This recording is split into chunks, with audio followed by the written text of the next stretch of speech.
श्री 1008 शीतलनाथ भगवान की जन्म कल्याणक भूमि भद्दलपुर इटखोरी झारखंड। ये पावन भूमि अद्भुत प्राकृतिक सौंदर्य से युक्त है। एक तरफ कल कल बहती हुई नदी तो दूसरी ओर भगवान श्री शीतलनाथ की तपोभूमि कोलुआ पहाड़ का अद्भुत प्राकृतिक सौंदर्य देखते ही बनता है। प्राचीनतम अस्तित्व के साथ स्थापित इस धरा पर श्री शीतलनाथ भगवान की रमणीय प्रतिमा विराजमान है। मूल नायक श्री भगवान 1008 शीतलनाथ के दर्शन से सभी की मनोकामनाएं पूरी होती हैं। इस अतिशयकारी प्रतिमा को गढ़नी प्रमुख आरिका श्री ज्ञानमती माता जी के मंगलाशीष एवं प्रेरणा से इटखोरी में स्थापित किया गया। यह अवधारणा है कि हजारों वर्ष पूर्व इस धरा पर भव्य मंदिर था। समय समय पर हुई खुदाई में कुछ अवशेष भी प्राप्त हुए हैं, जो कि वर्तमान में संग्रहालय में सरकार की देखरेख में संरक्षित है। इस संग्रहालय में लगभग 2000 वर्ष प्राचीन सहस्त्रकूट जिनालय भी स्थापित है।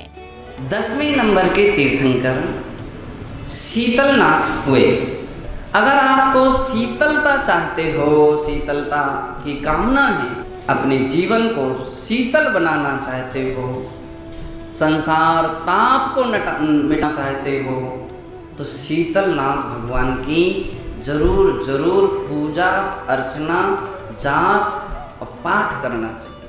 शीतलनाथ भगवान तीर्थंकर परंपरा में 10वें तीर्थंकर हैं। उनकी जन्मभूमि भद्दलपुर इटखोरी। हमें प्रसन्नता है कि उसके हमारे सुरेश जी जैन झांझी जो उसके महामंत्री हैं और रविंद्र कीर्ति जी अध्यक्ष हैं, उसका विकास हो रहा है। उसमें विशाल पद्मासन प्रतिमा भगवान शीतलनाथ की विराजमान होंगी, जो कमल सहित 11 फुट से भी बड़ी है। हमें बड़ी प्रसन्नता है और शीतलनाथ भगवान का दर्शन करके भव्यजन आनंद का अनुभव करें। ये धरा 3 धर्मों का संगम स्थल है। वर्तमान में इस पावन धरा पर अति सुंदर कमल मंदिर निर्माणाधीन है। इस मंदिर जी में भगवान शीतलनाथ स्वामी की विशाल प्रतिमा विराजमान होगी। यही प्रतिमा मंदिर जी में प्रतिस्थापित होकर भक्तों के कल्याण का स्रोत बनेगी।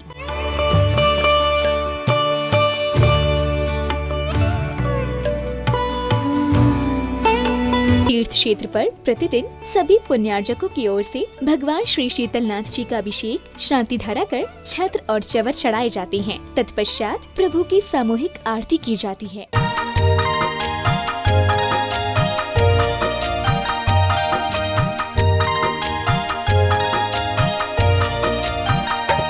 ऐसे तीर्थ भूमि जहाँ पर हमारे 10वें तीर्थंकर शीतलनाथ भगवान की 4 कल्याणक उस धरा पर हुआ है।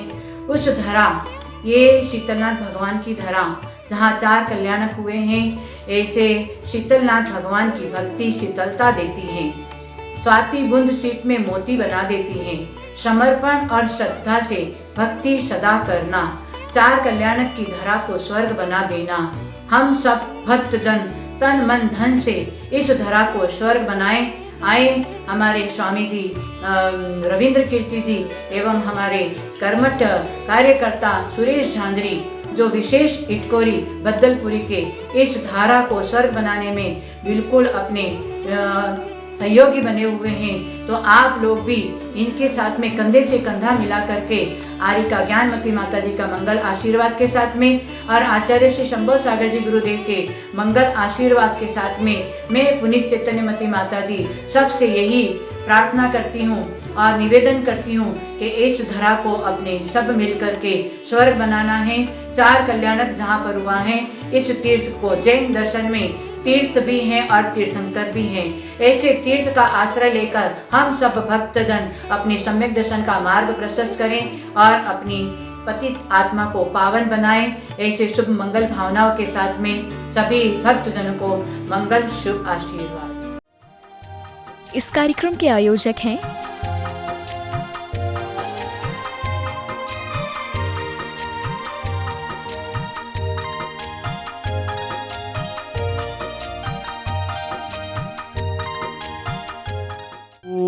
ह्रीं श्रीं क्लीं ऐं अर्हं बं मं हं शं तं पं पं जं चं ज्रीं ज्रीं श्रीं श्रीं द्रां द्रां द्रीं द्रीं द्रवय द्रवय नमोते भगवते श्रीमते पवित्रजलेन जलाभिषेकं करोमि स्वाहा।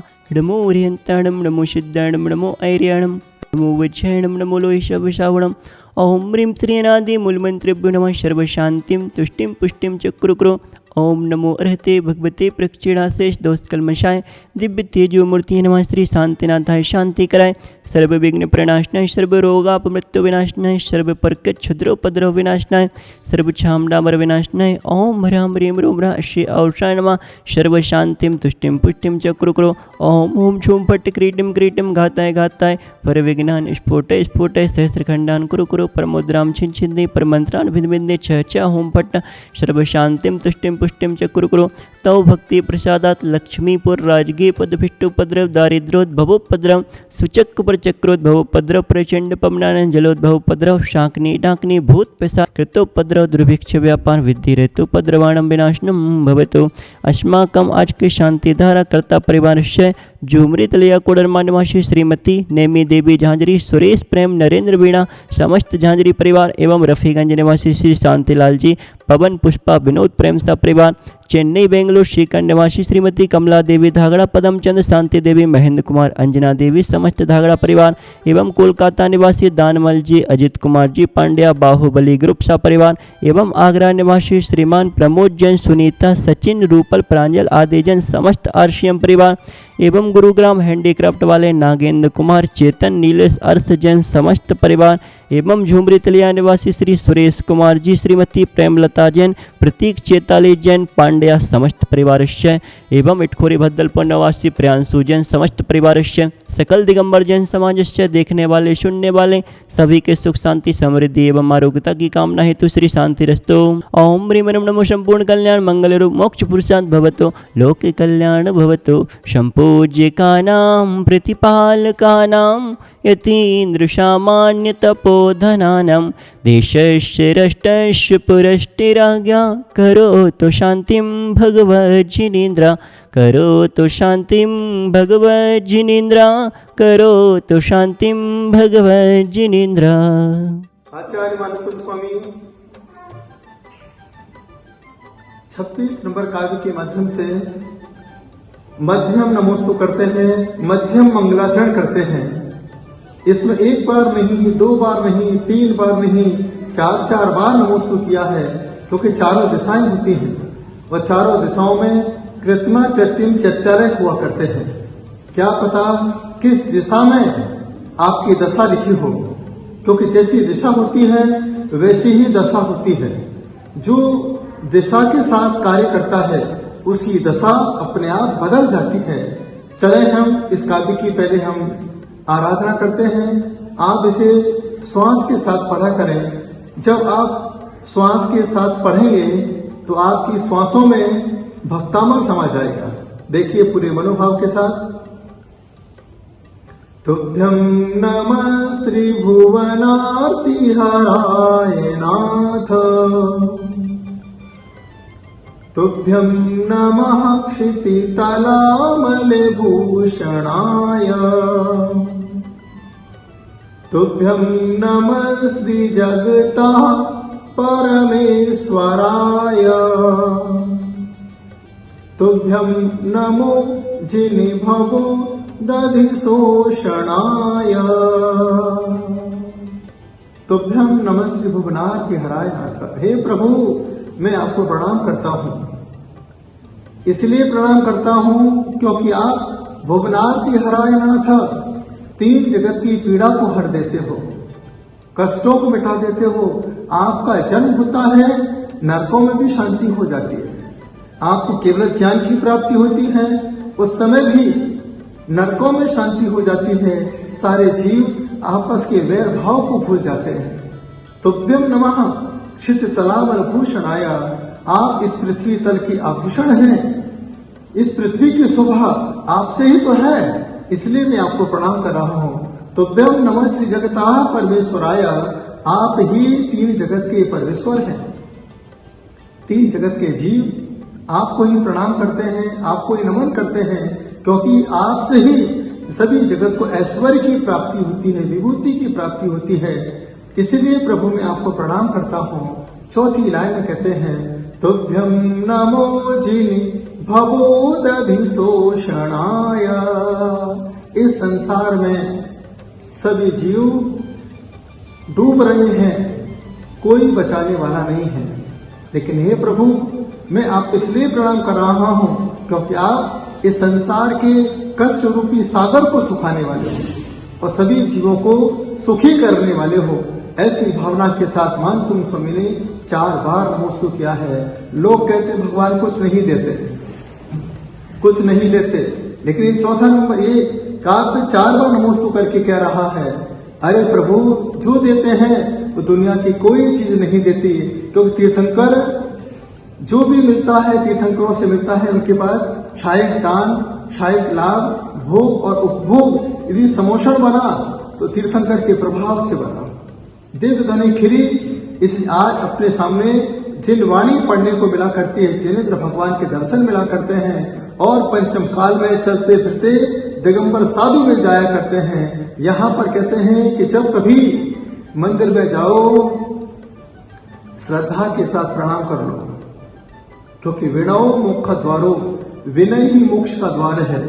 ये मत देखना कि कौन से संत हैं, कौन सी परंपरा के हैं, सिर्फ उस समय श्रेणिक बनके पीछे कमंडल को देख के प्रणाम कर लेना, क्योंकि जो इस मार्ग पर आया है नियम से उसका आज नहीं तो कल कल्याण होगा। आप देखिए तरुण सागर जी महाराज को देखिए, बोलते बोलते संसार से विदा हुए। उन्होंने एक ही शब्द कहा था प्रवचन में कि मैं चौराहे चौराहे पर शमशान देखना चाहता हूं, और आज उन्होंने इस तरीके से समाधि ली कि सारी दुनिया आज उन्हें भले ही नहीं है फिर भी उन्हें परोक्ष रूप में प्रणाम करती है, नमन करती है। तो यहाँ पर आचार्य परमेश्वरी कहते हैं कि जब तुम्हें 20 तरह की भगवान दिख जाए उन्हें प्रणाम करो। आप इतने सौभाग्यशाली हो, पंडित दौलत राम जी को संत के दर्शन नहीं मिले, पंडित बनारसी दास को संत के दर्शन नहीं मिले, पंडित टोडरमल जी ने जिन्होंने मोक्ष मार्ग प्रकाशक लिखा उन्हें संत के दर्शन नहीं मिले। लेकिन आप इतने सौभाग्यशाली हो, एक संत आपको दर्शन देने के लिए आ जाता है। अब तो कर लो, अभी भी नहीं किए, इससे बड़ा दुर्भाग्य और तुम्हारा क्या हो सकता है। तो आज हम शिखर जी को जाते हैं, लेकिन शिखर जी के पास शीतलनाथ भगवान की जन्मस्थली भद्दलपुर इटखोरी, वहां पर बड़ा प्रभाव, बड़ा चमत्कार है। वहां जो एक स्तूप है वहां पर 3 परंपराओं का वहां पर देखा जाता है, बौद्ध परंपरा, जैन परंपरा और हिंदू परंपरा को देखा जाता है। कि जैन परंपरा से ही बौद्ध परंपरा का निर्माण हुआ। बौद्ध परंपरा के बाद धीरे धीरे हिंदुस्तान में हिंदू धर्म का निर्माण होता चला गया, क्योंकि व्यक्ति बहुत सरलता चाहता है। जहां सरलता होता है वही व्यक्ति सोचता है इससे अच्छा धर्म और क्या हो सकता है। लेकिन सबसे कठिन धर्म जैन धर्म है, क्योंकि जो कठिन होता है वही कठिनता के साथ निर्वाण सुख की प्राप्ति कराता है। तो यह काव्य आपके लिए आत्मसात करने के लिए है और आपके लिए जैन परंपरा से जोड़ने के लिए है। मैं चाहता हूं कि जब कभी आप मंदिर में जाएं 3 बार नमस्ते करें, ईमानदारी के साथ करें। लेकिन जब आप उठने के बाद चारों दिशाओं में प्रणाम करें, पूरब में करें, दक्षिण में करें, पश्चिम में करें, उत्तर में करें। और जबकि मंदिर की दहली भी प्रवेश करें तो सबसे पहले इस काव्य को पढ़ते हुए प्रवेश करें, क्योंकि इसमें किसी तीर्थंकर का नाम नहीं है। जो संसार में कष्टों को हरने वाला है, संसार में इस पृथ्वी तल के आभूषण हैं, इस संसार में सभी जीवों को ऐश्वर्य प्रदान करने वाले हैं, इस संसार के दुखों को सुखाने वाले हैं, बस मैं उन्हें प्रणाम करता हूँ। ऐसी भावना के साथ यह काव्य आपके बीच में रखा है। छोटा सा इसका मंत्र है, इस मंत्र का भी आप लोग जाप करेंगे। ओम ह्रीं अरहं नमो दित्तवाणं झ्रौं श्रौं नमः। इस काव्य के साथ आप अपने जीवन में नमन करें, आपका जीवन चमन हो, आनंदित हो, प्रसन्नचित्त हो, यही हमारी भावना है। इस कार्यक्रम के पुण्यार्चक थे